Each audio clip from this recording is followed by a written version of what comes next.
Então o estudante que chega para mim falando assim, cara, eu não consigo aprender, eu não consigo estudar direito, eu tenho dificuldade, aí ele vai lá e fala pro Paulo na caixinha ou no banha, fala, eu não sei o que acontece, eu leio 3 páginas e não entra nada na minha cabeça, e aí eu fico com preguiça. Você não consegue uma boa capacidade de estudo se você não tiver alerta. É umas perguntas que às vezes eu recebo, cara, que eu fico pensando, essa pessoa tá errada em múltiplas camadas que eu nem sei como que eu começo a responder ela. Como que eu aprendo mais? Cara, primeiro, você tem que ter uma base para florescer um bom estudante. Que é o quê? Você ter alerta. Não existe cérebro que aprende sem alerta. O aprendizado depende de alerta. Isso já foi demonstrado demais, cara. Um pesquisador chamado Merznick, um cara pica na área de neuroplasticidade. E a neuroplasticidade, para quem não sabe, você só aprende, eu vou repetir aqui para a câmera lá, você só aprende se existir neuroplasticidade no seu cérebro. A neuroplasticidade é a mudança das células do seu cérebro via experiência. Tem um inibidor que a gente usa no laboratório chamado MK801, que é um medicamento que é uma substância que ela antagoniza receptores de glutamato e NMDA. Então não deixa gerar influxo de sódio que abre o receptor de glutamato, tirando o magnésio que tranca.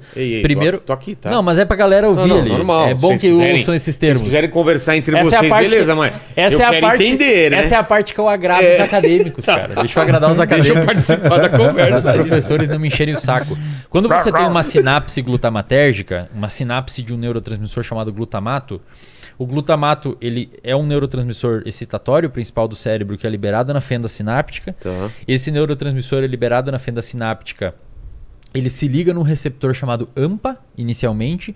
Esse receptor AMPA, ele abre, o receptor é um canal, então é um receptor ionotrópico. Ele abre e começa a ter influxo de sódio para o neurônio pós-sináptico. Esse influxo de sódio, que é um íon de carga positiva, ele começa a despolarizar a membrana. Então a membrana que estava em menos 65 mV, eu vou falar umas palavras estranhas. Tá. A membrana que estava em menos 65 mV começa a ficar mais positiva, indo para menos 60, menos 55, ou seja, ela está indo em direção ao positivo, né? Isso aqui às vezes é estranho. Em algum momento, essa membrana ela chega em menos 55, menos 50 milivolts e ela ativa os receptores NMDA. Esses receptores eles são ligantes dependentes e voltagem dependente. Ou seja, eles precisam que a membrana despolarize um pouco e precisam de um ligante glutamatérgico ali. Esse receptor abre. Isso aqui que eu estou explicando é o que acontece no seu cérebro quando você aprende. Ah, é? Quando você aprende que a capital do Brasil é Brasília, é isso que aconteceu no seu cérebro. Tudo isso que eu tô falando. Tá? O receptor AMPA abre, começa a ter... Ele tem um íon de magnésio que fica trancando ele, e o íon sai quando despolariza, ele é expulso ali do meio, começa a entrar sódio, mas também entra cálcio.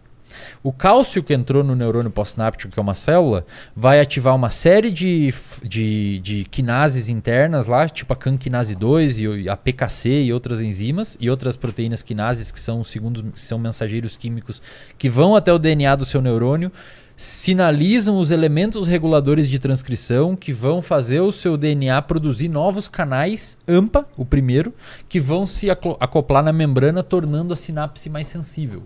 Isso é neuroplasticidade. Se antes você precisava de um estímulo desse tamanho para gerar uma sinapse, agora você precisa de um estímulo assim. Porque antes o seu neurônio... Isso aqui é um neurônio, tá? E isso aqui é outro neurônio. Esse aqui é o neurônio pré-sináptico e esse é o pós-sináptico. Se antes o seu neurônio tinha 3 receptores, agora ele tem 4, 5, 6. Portanto, você não precisa mais de 10 moléculas de neurotransmissores. Agora você precisa de 3, porque tem mais receptor. Então você liga esse neurônio aqui com menos neurotransmissor. Isso é neuroplasticidade. Tá? Por que eu estou falando tudo isso? Porque para acontecer tudo isso daqui e você ter um aprendizado no seu cérebro, é preciso alerta. Então o estudante que chega para mim falando assim, cara, eu não consigo aprender, eu não consigo estudar direito, eu tenho dificuldade, aí ele vai lá e fala pro Paulo na caixinha ou no banha, fala, eu não sei o que acontece, eu leio 3 páginas e não entra nada na minha cabeça e aí eu fico com preguiça. Você não consegue uma boa capacidade de estudo se você não tiver alerta. Se você não ter alerta. E o alerta... Você tá lendo o livro, passou 3 páginas, você não sabe... Cara, e o alerta, ele é o oposto do sono. Então você precisa dormir bem para conseguir ter uma capacidade de... É o início, é a base, é a terra. É tipo, você quer plantar um pé de limão, um pé de laranja, você tem que ter uma terra possível ali. E essa terra é o alerta. Depois que você tiver isso, aí você tem que ter um ambiente favorável, um lugar que você tenha silêncio, um lugar, uma estratégia de estudo, o que você vai estudar. E principalmente, cara, motivação. Né? Eu tenho uma aula lá no reservatório de dopamina que eu fiz, que chama Como Aprender a Gostar de Estudar. Cara, é uma das aulas mais vistas de longe, é 1 hora e pouco de aula. Mas você sabe que se o cara não gosta de estudar, ele não vai ver esse vídeo, né? Não sei que ele queira aprender, né? Então. Detalhe, não é como estudar. Não, mas não é como estudar. Porque ele como não tá estudando. como aprender a gostar de estudar. Porque senão o cara tem que... Não, no meio da aula eu falei assim, eu falei, cara, não é sobre como estudar. Técnica, não é técnica de estudo. É como aprender a gostar de estudar, onde eu tento explicar pra pessoa como usar o sistema de recompensa dela. Eu vou te falar uma coisa que é meio óbvia, mas você vai explicar isso. É muito mais fácil a gente estudar de uma coisa que a gente precisa de uma coisa que a gente não precisa. Eu tenho que... É que a necessidade, ela é o medo é motivacional. Meu pai comprou um carro. Ele vai ter muito mais interesse em ler o manual e aprender sobre esse carro do que se ele tivesse que ler esse manual para nada. Sim, com certeza. Se eu preciso editar um vídeo, que foi o que aconteceu, eu aprendi muito mais rápido do que se eu fizesse um curso de edição e não tivesse uma coisa prática para usar aquilo. Com certeza. Você ter o estudo, e é isso que eu ensino na aula, você ter o estudo atrelado a uma recompensa. Isso ajuda você a ter motivação para estudar. Então, o que você vai ganhar estudando? E medo. Medo? Medo. Você tem que ter medo, cara. Medo do quê? Como é que você não tem medo? Medo Como é que o Paulo, que é um... sucesso. De bombar na prova? Ou de fazer cagada com os pacientes, não tratar direito alguém, não conseguir evoluir, outros no caso do carro do meu pai, estragar lá na puta que pariu e não sei o que fazer. Não sabe o que arrumar. Outros podcasts atropelar o teu porque a edição tá ruim. Tem que ter medo, cara. Vou te dar uma explicação rápida. Hoje de manhã uma menina me perguntou no banho sobre doença de Pompe. Cara, doença de Pompe é glicogenose tipo 1. Esse é um negócio que acontece tipo 1 para 40 mil pessoas. É um negócio que eu parei de estudar na graduação. Sei. É raro? Essa menina... Raro pra caramba.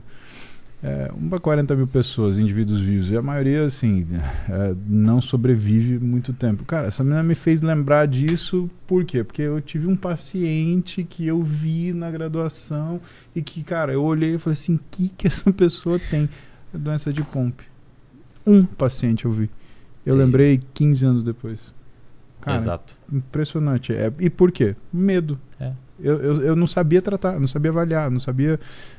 Eu, aluno, né? Eu falei, cara, agora eu tenho que saber isso. Puta que pariu. E aí, vê todas... Aí você liga com todas as glicogenoses, né? Então, tipo 1, tipo 2, tipo 3...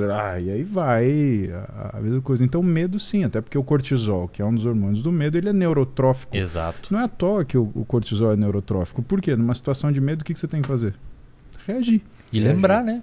Exatamente. Eu não sei se as pessoas sabem, mas o estresse pós-traumático, que é um transtorno, é uma super memória. O quê? Claro. Sim. Você foi assaltado na rua escura. Aí você começa a ter medo de todas as ruas escuras porque você não esquece que foi assaltado na rua escura. É uma super memória. Você tem medo de escuro, você tem medo de rua, você tem medo das associações. E é importante, cara. Eu sei que é estranho, mas...